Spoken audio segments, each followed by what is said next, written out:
50 পার করলেই শরীরের ভেতর শুরু হয় চুপচাপ পরিবর্তন।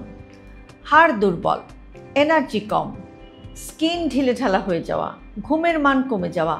অথচ আমরা অনেকেই বুঝতে পারি না যে এর পেছনে কাজ করে মাত্র 4টি ভিটামিনের ঘাটতি। আজকের ভিডিওতে আমরা একটু জানার চেষ্টা করব যে 50-এর পর কোন 4টি ভিটামিন সবচেয়ে গুরুত্বপূর্ণ, ঘাটতি হলে কি হয়, আর কোন খাবার থেকে আপনি সহজেই এই ভিটামিনগুলো পেয়ে যাবেন। সঠিক ভিটামিন মানে ফিট শরীর, শার্প ব্রেইন আর শক্তিশালী ইমিউনিটি। Vitamin D. ভিটামিন ডিকে বলা হয় শরীরের হরমোন ইঞ্জিন। 50-এর পর ভিটামিন ডি কমে যাওয়া খুবই সাধারণ ব্যাপার, কারণ সূর্যের আলো থেকে শোষণ কমে যায়, হাড় দুর্বল হয়ে যায়, ইমিউনিটি কমে যায়, ক্লান্তি বাড়ে, ঘুমের মান নষ্ট হয়, মনমরা ভাব দেখা দেয়। এটাকে মুড প্লাস ইমিউনিটি ভিটামিনও বলা হয়।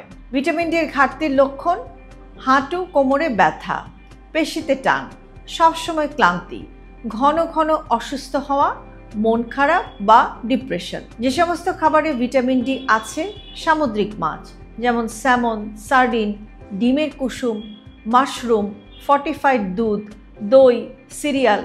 আর সবচেয়ে কার্যকর উৎস হচ্ছে সূর্যের আলো। প্রতিদিন মাত্র 10 থেকে 15 মিনিটের সূর্যের আলো, এটাই আপনার শরীরে ভিটামিন ডি এর জন্য যথেষ্ট হতে পারে। ভিটামিন বি12, একে বলা হয় ব্রেইন এবং নার্ভের লাইফলাইন। বয়স বাড়লে পেটে অ্যাসিড কমে যাওয়ায় ভিটামিন বি12 এর শোষণ কমে যায়। ঘাটতি হলে হাত পা ঝিনঝিন লাগতে পারে, ভুলে যাওয়া, ব্রেইন ফগ, মাথা ঘোরা, ইমিউনিটি কমে যাওয়া, এনার্জি ড্রপ বা এনার্জি কমে যাওয়া ইত্যাদি সমস্যা হতে পারে। আর দীর্ঘদিন ভিটামিন বি12 এর ঘাটতি থাকলে নার্ভ স্থায়ীভাবে ক্ষতিগ্রস্ত হতে পারে। যেসব খাবার থেকে আপনি ভিটামিন বি12 পেতে পারেন: ডিম, মাছ যেমন টুনা, স্যামন, ম্যাকারেল, দুধ, দই, মুরগির মাংস, গরুর মাংস, লিভার, আর ভেগানদের জন্য ফর্টিফাইড সিরিয়াল। প্রয়োজন হলে ডাক্তারের পরামর্শ নিয়ে আপনি কিন্তু ভিটামিন বি12 সাপ্লিমেন্টও নিতে পারেন। ভিটামিন K2, হাড় এবং হার্টের লুকানো রক্ষা কবচ। ভিটামিন K2 হলো এমন এক ভিটামিন যা ক্যালসিয়ামকে ঠিক জায়গায় পাঠায়, হাড়ের শক্তি বাড়ায় আর রক্তনালীতে ক্যালসিয়াম জমা হতে বাধা দেয়। এটা অস্টিওপোরোসিস, আর্টারি ব্লকেজ এই দুটোরই ঝুঁকি কমায়। 50-এর পর ভিটামিন K2 অত্যন্ত গুরুত্বপূর্ণ হলেও অনেকেই কিন্তু ভিটামিন K2 এর কথা জানেন না। যে সমস্ত খাবারে আপনি ভিটামিন K2 পেতে পারেন: ডিমের কুসুম, চিজ বা পনির, ঘাস খাওয়ানো গরুর মাংস, গরু অথবা মুরগির লিভার। ডিম এবং চিজ ভিটামিন K2 এর ভালো উৎস হতে পারে। Vitamin C. স্কিন, হাড়, ইমিউনিটির অ্যান্টি এজিং শিল্ড। 50-এর পর শরীরে কোলাজেন কমে যায়, স্কিন ঢিলেঢালা হয়ে যায়, সমস্যাটা আরও বাড়ে। জয়েন্টে ব্যথা, ক্ষত সারতে দেরি হওয়া, ইমিউনিটি দুর্বল, ফ্রি রেডিকেল ক্ষতি, দ্রুত বার্ধক্য। ভিটামিন সি এই সব কিছুর বিরুদ্ধে প্রতিরক্ষা দেয়। যেসব খাবার থেকে আপনি ভিটামিন সি পেতে পারেন: কমলা, মাল্টা, পেয়ারা। পেয়ারাকে বলা হয় সুপার সোর্স।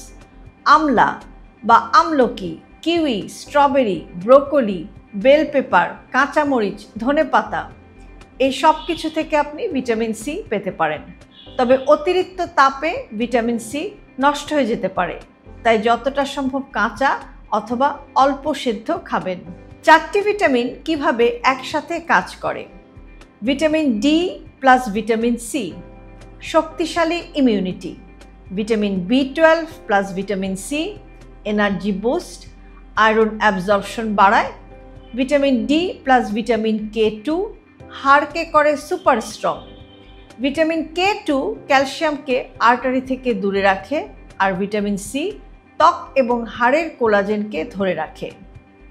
এই 4জন মিলে 50-এর পর শরীরের সবচেয়ে গুরুত্বপূর্ণ সাপোর্ট সিস্টেম তৈরি করে। বয়স 50-এর পর শরীরকে শক্তিশালী রাখা মানে রোগ প্রতিরোধ শক্তি বাড়ানো, হাড়কে মজবুত করা, ব্রেনকে শার্প রাখা, স্কিন এবং এনার্জি ধরে রাখা। এগুলোর জন্য 4টি ভিটামিন সারা জীবন প্রয়োজন: ভিটামিন ডি, ভিটামিন বি12, ভিটামিন K2 এবং ভিটামিন সি। সঠিক খাবার এবং প্রয়োজন হলে সাপ্লিমেন্ট নিলেই 50-এর পরও জীবন শক্তি এবং সতেজতায় আপনি ভরপুর থাকতে পারেন। তবে যে কোনো সাপ্লিমেন্ট নেওয়ার আগে অবশ্যই ডাক্তারের সাথে পরামর্শ করতে ভুলবেন না। হেলদি লাইফস্টাইলকে জটিল ভাববেন না। আপনার দৈনন্দিন জীবনের ছোট ছোট অভ্যাসের পরিবর্তনই আপনাকে নিয়ে যেতে পারে একটি সুস্থ জীবনধারার দিকে। আর সে কারণে আমরা সবসময় বলে থাকি হেলদি লাইফস্টাইল সিম্পলিফাইড। আজকের ভিডিওটি যদি আপনাদের কাছে ইউজফুল মনে হয় তাহলে অবশ্যই প্রিয়জনের সাথে শেয়ার করতে ভুলবেন না। আর এরকম আরও ভিডিও প্রতিদিন পেতে সাবস্ক্রাইব করুন আমাদের ইউটিউব চ্যানেল এবং ফলো করুন আমাদের Facebook page with doctor Shahnaz Chowdhury.